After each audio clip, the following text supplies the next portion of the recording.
Bara in baku dan wani takaitaccen labari duk da dai ba ko da yaushe ya kamata a ce mutum duk abin da aka yi sai ya yi kokari ya fito ya yi bayani akai ba. Assalamu alaikum warahmatullahi ta'ala barkatu, barkamu da warhaka.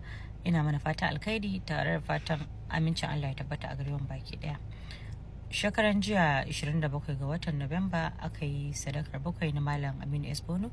Allah ubangiji ya gafarta mishi, Allah ya sa aljanna ce makomarsa, mu kuma idan ta mu karshen ta zo Allah ya sa mu cika da kyau da imani. Ina mana fatan alkhairi. So bayan haka ranar 27 din nan muna hanyar zuwa gidan gaisuwa na Aminu S. Bono, muna hanyar zuwa gidan sadaka. Motar mu daya da ciyaman Dauda ka wuta rara saboda sun biyo gida sun zo sun dauke ni da sassafe. Muna hanyar tafiya sai na ce mishi to na je gidan rasuwa ba yau ba, na yi bincike game da lamarin iyalan Aminu S. Bono domin mu ga ta ina ya kamata mu taimaka musu. Na ji labarin an ce ba su da gida, gidan da yake ciki ba gidan shi bane, gidan haya ne. Sai ya ce okay, shi bai ma san a gidan haya yake ba. Na ce to na san yanzu da zaka je ba zaka rasa wani abu da kila zaka ce zaka yi na taimako ba, ko da ba yanzu ba ko daga baya ne. So ina son lamarin gidan ya zama yana daga cikin abin da zaka iya yi, zaka iya shiga ciki idan Allah ya bada iko. Sai ya ce to Allah ya bada iko, bara dai mu je sai mu ga me zamu iya akai. Muka tafi gidan, bayan mun je mun yi gaisuwa, an yi addu'a da yayyan Aminu S. Bono da kannan shi da iyayen shi, musamman ma mahaifiyar shi a gaban shi rarara yake cewa to Allah ya daga mai da lamarin iyalansa za mu duba kuma za mu yi abin da ya kamata akai. Ga Humaira nan duk abin da ake ciki, duk abin da muka yanke za ku ji mu. To bayan an yi haka, bayan mun fito suka aje na gida sai suka wuce ka hutu saboda dama ka hutu zai tafi.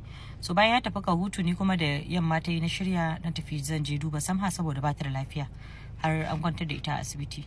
So na je duba Samha, muna gidan sai aka kira wani ana ce mishi Malam Ahmed, wani a office din mu yake. Sai ya ce min ga sakonin cewa ya bada a kawo miki gida, ga na a kofar gidanku. Sai na ce mishi bana nan, amma ka bada aje ma a gidan idan da zan karba. Sai na ce mishi sakon na menene, sai ya ce min takarda ne. Sai na ce mishi ba matsala, ka bayar a aje ma idan da zan duba kuma na menene. So a hakan dai still dai muna wajen duba Samha din da ni da Zubi muna gidan. Mun je duba Samha sai muke hira da Samha, take cewa irin ai ita ma ta je gidan gaisuwa, har ma ta ce Allah da za ta dauki nauyin karatun yarsa mace, saboda hiran dai mutuwa muke da irin alkairansa da sauransu. Ta ce ta ma ta dauki nauyin makarantar yarsa mace. Sai ce aiko da ina ga zai wahala idan ba mu zaki barwa abin nan ba, saboda da za akwai magana da muka yi da ciyaman, to kuma ina tunanin har da lamarin makaratun ƴaƴan zai iya yin wani abu akai. Amma dai bara mu gani. Nace idan Allah ya sa ya shiga batun lamarin karatun ƴaƴan, so kin ga ke sai dai ki taimaka yarinyar ta wani bangaren, tunda dai ya mace ce, yar kwalliya ce, tana bukatar wasu abubuwa, sai ki rinka mata. Sai ta ce to. So muna nan dai still sai muka ga an yi postin cewar Abdulhamad ya bashi gida. Muka yi murna sosai, mun ji daɗi. Har nake ce musu, nace kin ga ɗazun nan muke magana da ciyaman akan lamarin gidan nan, ya ce zai duba, ashe ma babu maraba ma shi zai bashi ma gida. Gashi na Abdulhamad ya bashi. To wajen da Abdulhamad ya bada gidan, to Aminu yana wajen sakataren shi ciyaman rarara, sai yake cewa to ciyaman ya ce shi kuma zai dauki nauyin karatun yaya. So ya faɗi hakan ne saboda ya san yana ɗaya daga cikin kila abubuwan da zai iya ko kuma abubuwan da ya saba yi, tunda ba Malamin S. Bono bane mutum na farko da ya rasu ba. Akwai wanda ya rasu kuma an ci gaba da ɗaukar nauyin karatun yayan shi. Ina jin yanzu mutumin ya fi shekara 2 da rasuwa in ban manta ba, wani bawan Allah ne. So bayan mun ga wannan sanarwar na Abdulhamad ya sayi gida, mun ji daɗi sosai, mun yi farin ciki saboda abun murna ne kwarai da gaske. Dole idan ka ji hakan nan a matsayin ka nan mai kaunar mutum kuma mamaci ne, kullum addu'a mu dama idan mutum ya mutu za ku ji an ce Allah ubangiji ya dubi bayansa. To fa irin bayan da ake cewa a duba kenan, mutum zai samu mutane su zo su shiga su taimaki lamarin iyalan shi, wanda shine abubuwan da ya karanci a wannan zamanin.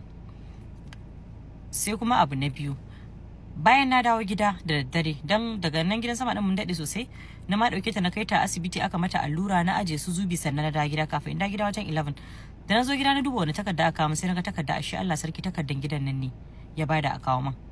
Na dauka na duba, sai na dauki abin a Snapchat, kamar na san surute zai biyo bai, sai na yi wa takardan snap haka, sai na tura wa ciyaman a snap din da time a jiki da date da komai.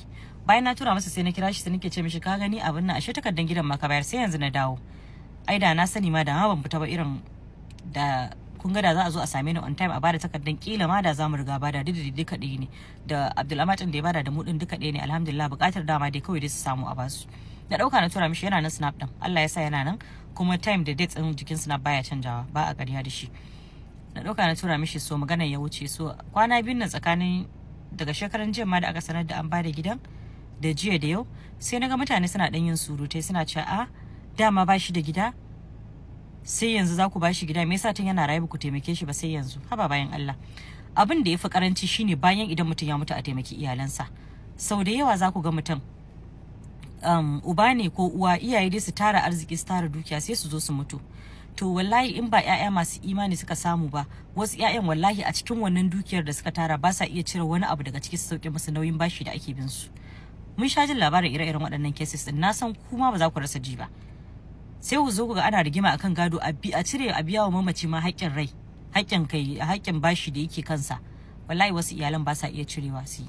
Sannan wasu 'yan uwan za ku ga mutum a kanin babanka ne ko kuma wani dai dan uwanka ne na jini wanda ya kamata a ce ya taimake ka bayan mahaifinka baya nan.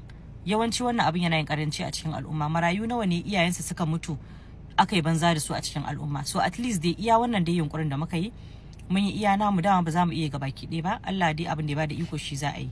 Ni na ɗauki nauyin biyan bashi, ban san ko nawa bane na can Allah yadda zan yi. Ina sa ran ba zai fi ƙarfi na ba, kuma alhamdulillah rabbi ina jin nayi Allah ma ya taimaka, ba ma mutum bane ma mai rigiman bashi ko wani mai cin bashi ba. Yawanci ma dan abu ne da bai ta kare ba, dan deposit din kudin aiki da sauransu shine, kuma yawanci ma duk dai an dai clearing din abin da ya kamata a yi, alhamdulillah. Sannan kuma Abdulhamad ya zo ya dauki gida ya ce ya bada.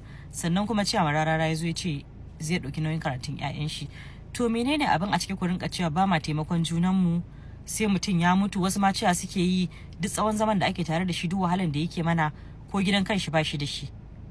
90% ɗinmu talakawa ne mu a cikin wannan masana'anta.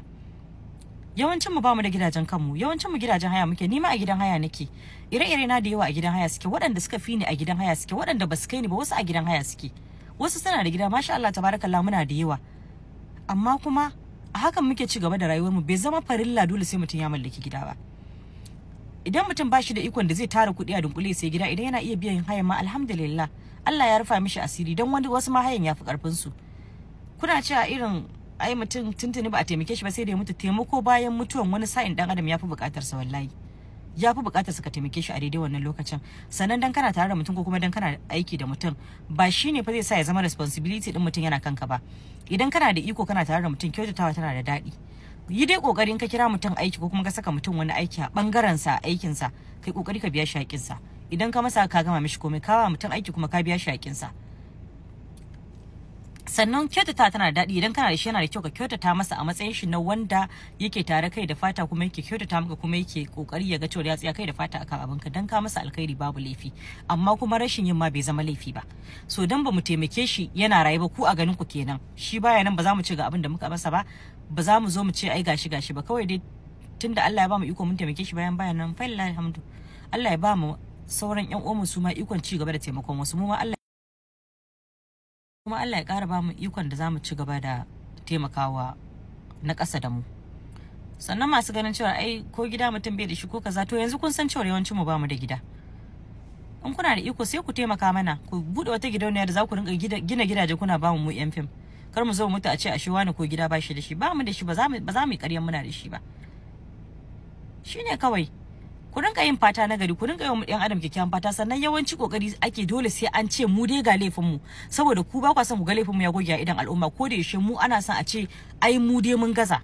To idan aka kullum ake faɗin laifin ma cikin al'umma, me zai kare ku da shi? Ba abin da zai kare ku da shi banda bacin rai. Dole an kaji an ce wani laifin shi kaza ne, idan laifin ba mai daɗin saurare bane, dole zaka ji ranka ya ɓaci. A matsayin mutum na dan uwanka musulmi tsakaninka da shi fatan alkhairi ne da fata lamiri ne ko menene ake cewa Hausa. So fatan alkhairi ya kamata ka rinka yi wa kowa. Idan mutum ba zai iya ba, ka faɗi alkhairi ko kai shiru. Falle kul khairan aw liyasmut. So mu rinka kokarin kyautatawa junan mu, dan Allah da mu daina kokarin dole sai mun binciko laifin junan mu. Shi dai tashi tayi kyau, alhamdulillah.